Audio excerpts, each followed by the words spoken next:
नमस्कार दोस्तों। आने वाली एपिसोड्स में गुलाब सिंह की चाल देखकर ईशा और सूरज पूरी तरह हिल जाएंगे, क्योंकि गुलाब सिंह की शादी होते ही घूंघट उठता है और सामने बिया का चेहरा देख ईशा का दिल टूट जाता है।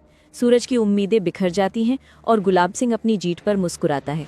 ईशा सोचती है कि गुलाब सिंह को रोका जा सकता था, लेकिन गुलाब सिंह पहले ही बिया को अपने खेल में शामिल कर चुका होता है और सूरज समझ जाता है कि बिया किसी बड़े मकसद से गुलाब सिंह की जिंदगी में वापस आई है। ईशा मानती है कि बिया ने सबको धोखा दिया है और सूरज मानता है कि गुलाब सिंह ने इस शादी को सिर्फ ईशा को हराने के लिए रचा है, जबकि बिया इस चाल से पूरे घर को अपने कब्जे में लेना चाहती है। ईशा जानती है कि बिया और गुलाब सिंह की ये जिद अब एक नए तूफान को जन्म देगी और सूरज समझता है कि आगे घर में सिर्फ लड़ाई और सच का सामना होने वाला है। हमारे चैनल को जरूर सब्सक्राइब करें ताकि आपको हर अपडेट सबसे पहले मिले। अगले विश्लेषण वीडियो में फिर मिलते हैं, तब तक के लिए अलविदा।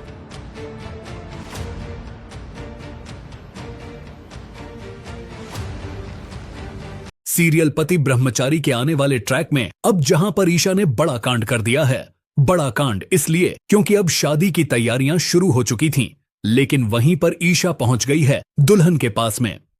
अब दुल्हन भी यानी ब्याह भी कोई कम कमजोर नहीं है, वह भी बहुत ज्यादा शातिर निकली और उसने दुल्हन ही बदल दी है। अपनी जगह किसी और लड़की को घूंघट उड़ाकर बिठा दिया है उसने, क्योंकि अब ईशा ने चेहरा तो देखा नहीं था दुल्हन का। उसे क्या पता कि यहां पर कौन होनी चाहिए थी, इसीलिए उस दुल्हन को नई दुल्हन फेंक दुल्हन को वहां पर बिठा दिया गया और उसे लेकर ईशा घर से बाहर कर देती है ताकि वह वहां से भाग पाए। और वहीं पर दूसरी तरफ अब ईशा जैसे ही वापस आती है तब तक में तो बड़ा खेल हो चुका है, क्योंकि शादी ब्याह की और गुलाब सिंह की हो चुकी है। अब किसी और ने तो चेहरा देखा नहीं था, लेकिन शादी के बाद में जैसे ही ईशा वहां पर पहुंचती है और हैरान रह जाती है कि आखिरकार यह शादी कैसे हो गई, दुल्हन तो मैंने भगाई थी। उसके बाद में जैसे ही अब घूंघट उठेगा तब सबके रोंगटे खड़े हो जाएंगे, क्योंकि वहां पर ब्याह निकलने वाली है दुल्हन के तौर पर। और ये सवाल खड़ा होगा कि आखिरकार गुलाब सिंह ने ब्याह से शादी करी तो करी क्यों। सूरज भी बहुत ज्यादा गुस्सा हो जाता है गुलाब सिंह पर, बाबूजी पर, कि यह कहता है कि आपने इस लड़की से क्यों शादी करी जब आपको पता था कि इसने मेरे साथ कितना बुरा किया है। तो गुलाब सिंह का कहना था कि मुझे नहीं पता तुम्हारी निजी जिंदगी में जो भी हुआ, लेकिन अब यह मेरी पत्नी है और इसे वही इज्जत मिलनी चाहिए।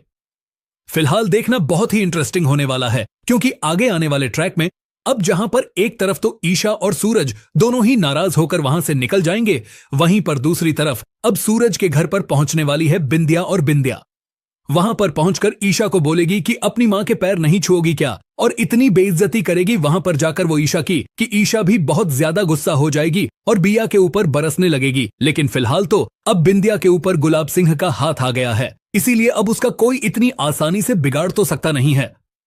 लेकिन अब वो समय आ चुका है जब कावेरी का सच आएगा सबके सामने, क्योंकि अब ईशा जोर शोर लगाकर पूरा अपनी मां को ढूंढने की कोशिश करेगी ताकि यह जो भी नौटंकी हो रही है इसे बंद किया जा सके। इसीलिए वो कावेरी को ढूंढेगी और सबके सामने पेश करेगी। ये बताएगी कि मेरी मां जिंदा है, लेकिन आखिरकार वो ढूंढेगी कैसे, क्योंकि सूरज ने खुद ने उसे छुपाया है। देखना बहुत ही इंटरेस्टिंग होने वाला है, क्योंकि अब यह गुत्थी सुलझती हुई नजर आएगी और आप और हम सबको बड़ा मजा आने वाला है। जहां एक तरफ ईशा को आखिरकार दुल्हन मिल चुकी है, वहीं दूसरी तरफ ब्याह ने खेल दिया है सबसे बड़ा दांव। हम सभी जानते हैं कि असली दुल्हन कोई और नहीं बल्कि खुद ब्याह है, लेकिन ईशा को इस बात की भनक न लगे, इसलिए ब्याह ने रचा है एक खतरनाक गेम। जब पहली बार ब्याह घूंघट डालकर ईशा से मिलती है तो ईशा की हर बात बड़े आराम से सुन लेती है और समझ जाती है कि ईशा किसी भी तरह पता लगाना चाहती है कि गुलाब की असली पत्नी कौन है। यहीं पर ब्याह अपने प्लान का पहला पत्ता चलती है। वह किसी दूसरी लड़की को दुल्हन बनाकर ईशा के सामने बैठा देती है। ईशा उस लड़की से सवाल पर सवाल करती है और लड़की वैसी वैसी बातें मान जाती है जैसा ईशा चाहती है। ईशा को लगता है कि यह शादी किसी जबरदस्ती में हो रही है और लड़की भी ब्याह के प्लान के तहत ईशा के साथ घर से बाहर निकल जाती है। ईशा को लगता है वह किसी की जिंदगी बचा रही है, पर असल में वह ब्याह की चाल में फंस चुकी होती है। सूरज भी उनके पीछे पीछे जाता है और लड़की एक बड़े ड्रम में जाकर छिप जाती है। ईशा और सूरज जैसे तैसे ड्रम खोलकर उससे पूछताछ करते हैं तो लड़की कबूलती है, मैं तो दुल्हन हूं ही नहीं, मुझे सिर्फ कहा गया था कि तुम्हारे साथ बाहर चलना है। ईशा को तब जाकर सच्चाई का थोड़ा अंदाजा होता है और वह तेजी से घर लौटती है, लेकिन बहुत देर हो चुकी होती है। गुलाब और ब्याह की शादी पूरी हो चुकी होती है।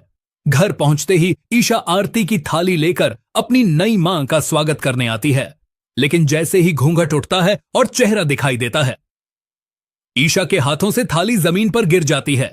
ईशा सदमे से चीख उठती है। बिया, यह घटिया औरत मेरी मां नहीं हो सकती। मेरी मां की जगह कोई नहीं ले सकता। गुलाब सिंह ताना मारते हुए कहता है, अब चाहे जो हो, यह तुम्हारी मां है, इस घर की बहू है, इसे पत्नी का और तुम्हें बेटी का दर्जा देना ही होगा। लेकिन ईशा के अंदर की आग अब ज्वालामुखी बन चुकी है। वह साफ कह देती है, अब मैं बिया और गुलाब दोनों से बदला लूंगी, ऐसा बदला कि तुम दोनों पछताओगे।